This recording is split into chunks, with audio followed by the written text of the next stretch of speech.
Alors, rebonjour, chers élèves. On va passer tout de suite à la révision de la leçon d'orthographe, la dernière leçon, qui était sous-titre de l'accord du sujet avec son verbe dans une phrase interrogative. Je vais commencer par définir le rôle du sujet dans une phrase.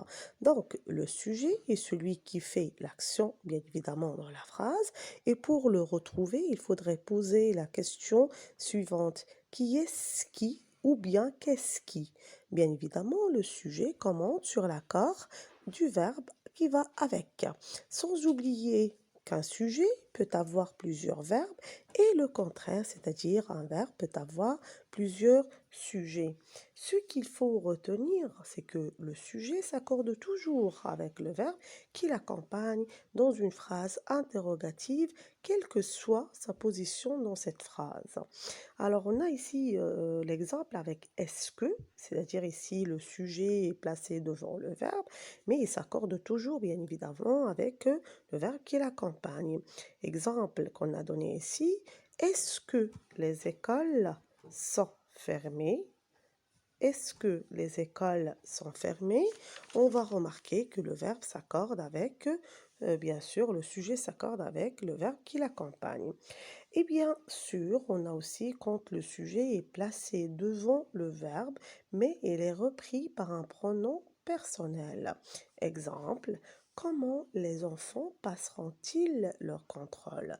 En regardant bien cet exemple, on va voir et on va remarquer que le sujet qui est les enfants est repris par un pronom personnel qui est il avec S, sans oublier bien évidemment l'accord qui se passe toujours entre le sujet et le verbe qui l'accompagne.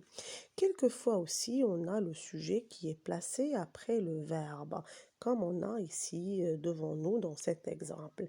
Dois-je faire mon devoir? Et ici, j'appelle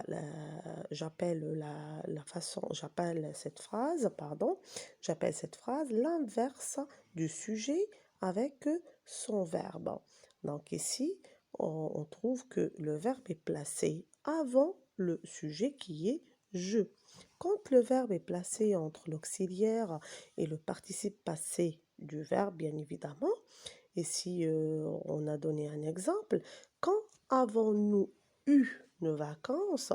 Ici, les pronoms sont placés après le verbe et ils sont toujours reliés, bien sûr, au verbe avec un trait d'union, comme nous le remarquons dans cet exemple.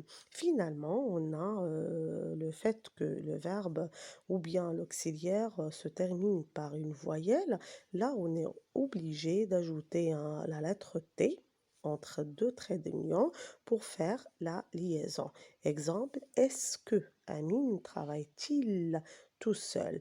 Dans cet exemple, on va voir que le verbe se termine par un E, qui est une voyelle, et bien évidemment, le pronom personnel qui vient après, commence par une autre voyelle, ce qui nous oblige à mettre la lettre T pour faire la liaison.